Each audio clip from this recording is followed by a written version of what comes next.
Again, I didn't get the opportunity to speak about what happened the other day at the Kubrat Pulev Dereck Chisora press conference, where there was all the shenanigans. There was kind of a heated face-off, and Chisora grabbed Pulev and attempted to either pull him to the ground or knee him in the head.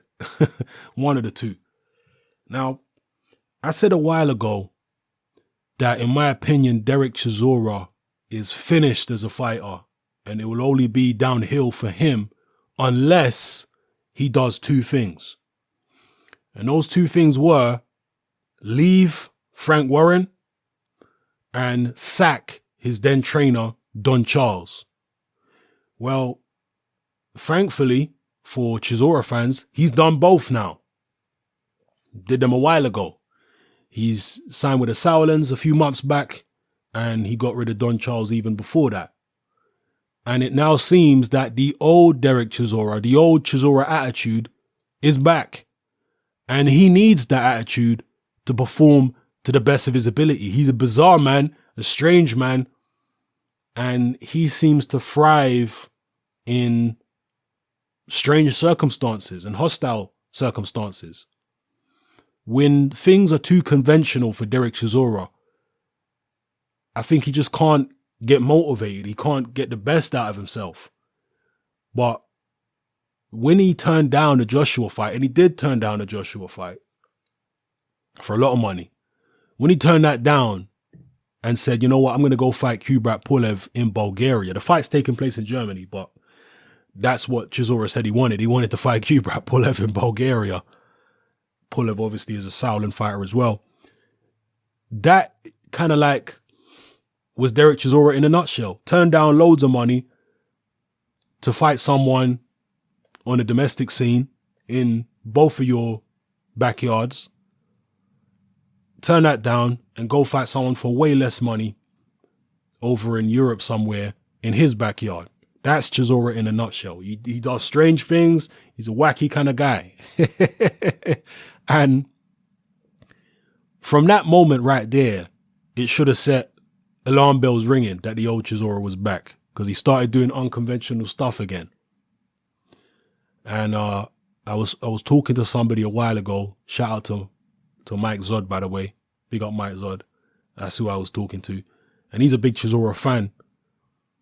He was saying, as soon as that Pulev Chisora fight was made, he was saying, you know what? Chisora's going to do something crazy. I can sense it. The old Chisora's coming back. He's going to do something mad. And sure enough, he tried to. Now, I remember when Dereck Chisora was on the way up. He lost to Tyson Fury, obviously. He wasn't in good shape. He'd been messed around by Vladimir Klitschko, who pulled out of fights against him twice. So he put a load of weight on. He was kind of depressed and whatnot. And he went into that first Tyson Fury fight out of shape, but still mentally closer to the old Chisora than the Chisora that was fighting on Box Nation for the most part. So he lost that fight. Then he went in against Helenius, and most people believe he beat Helenius, including me. I think that was a terrible robbery. But again, that was a fight over in the guy's backyard against Helenius. And he went over there with all types of fire, all types of motivation and aggression, and he really put it on Helenius that night. And he even said after the fight that he had a brawl backstage with Helenius's security. That's after going 12 rounds, 12 hard rounds with Helenius. And when I say hard rounds, I mean Chisora was throwing a lot of punches. Then obviously you got the shot against Vitaly Klitschko. And I remember at the time, I think my prediction videos might be still up on my old channel, but I remember at the time, most people were saying that Chisora was going to get blown out early. They said he's going to freeze, he's going to get blown out early. And I said in my video at the time, I don't see Dereck Chisora freezing. I don't see him freezing. Because why do people freeze? People freeze because of the pressure of the event and the expectations. And what does that mean? That means the fear of what other people are going to think about them or say about them. That's what pressure means. It's the fear of how other people are going to perceive you should you lose or look bad. When you're afraid of that, to an extreme degree, that's when a fighter can go in the ring and freeze. Because they're afraid, oh God, what happens if I get knocked out? They're going to say I'm rubbish. They're going to say this. They're going to say that, this, that, and the other. That's why fighters freeze. Now, the reason why I did not believe Chisora was going to freeze, in fact, I knew he wasn't going to freeze, regardless of what happened in the Vitaly Klitschko fight, is because Dereck Chisora don't give a damn about what people think about him. When somebody don't give a damn, it's in most situations anyway. I'm sure there are some situations where Dereck Chisora does care what people think about him, but in most situations, Chisora just don't care what you think about him.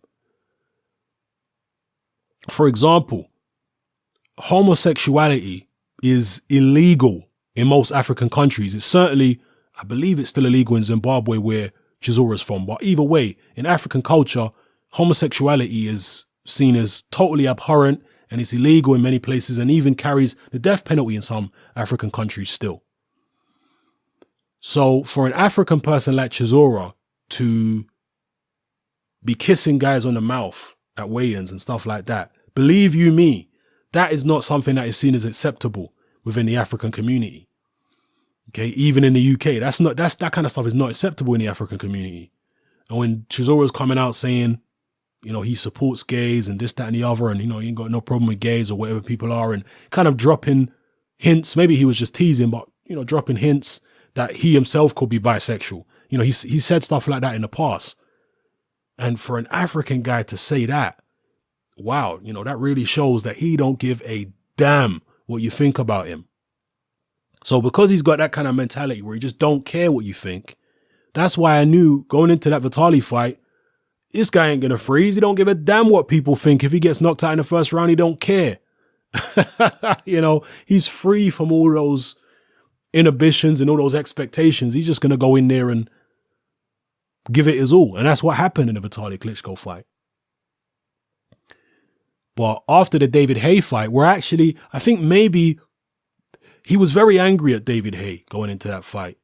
Very, very angry at David Haye. And I think, I wouldn't say Dereck Chisora froze in the David Haye fight, but I think he was so angry at the guy.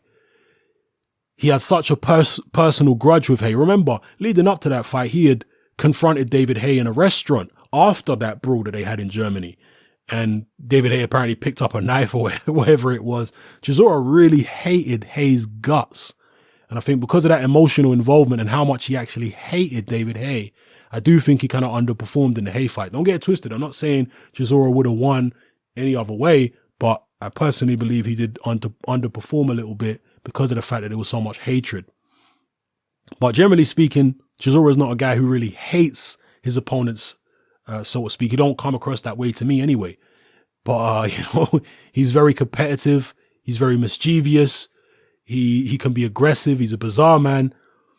And now we seem to have that old Chisora back. When he lost to David Haye, and then most of his subsequent fights were happening on Box Nation or whatever, after that against people like Edmund Gerber and Parler and all those guys, I'd read somewhere that Chisora was actually on some type of medication and he was going to anger management classes and all this type of stuff.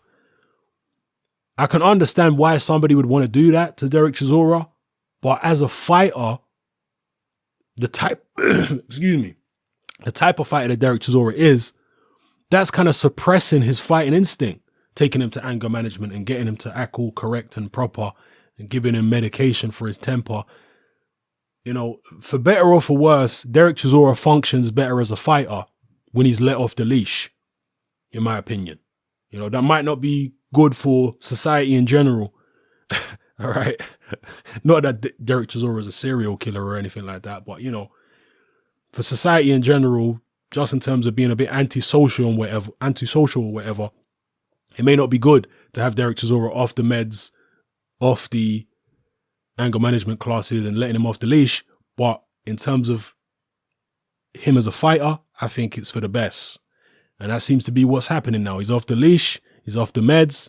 No more anger management. He's back to the old Chisora. He's pulling shenanigans. He's trying to wrestle Kubrat Pulev to the ground or knee him in the face. And it was bizarre stuff and it was funny stuff. I enjoyed it, to be honest with you.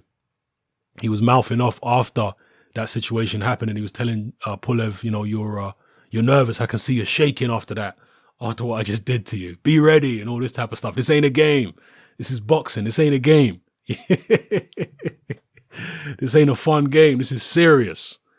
So yeah, the old Chisora's back, and hopefully, because the same attitude that we've had from Chisora is back, we get the kind of performances that we used to get from him. Now look, Chisora is never going to be the cream of the crop, or even close, but he is a fun fighter, and at a certain level, he's very competitive and entertaining. At least to me anyway. There are actually quite a few Dereck Chisora fans out there who I speak to online who like Del Boy. They like his wackiness, they like his craziness and what have you. And they're quite big fans, and they particularly like his interviews.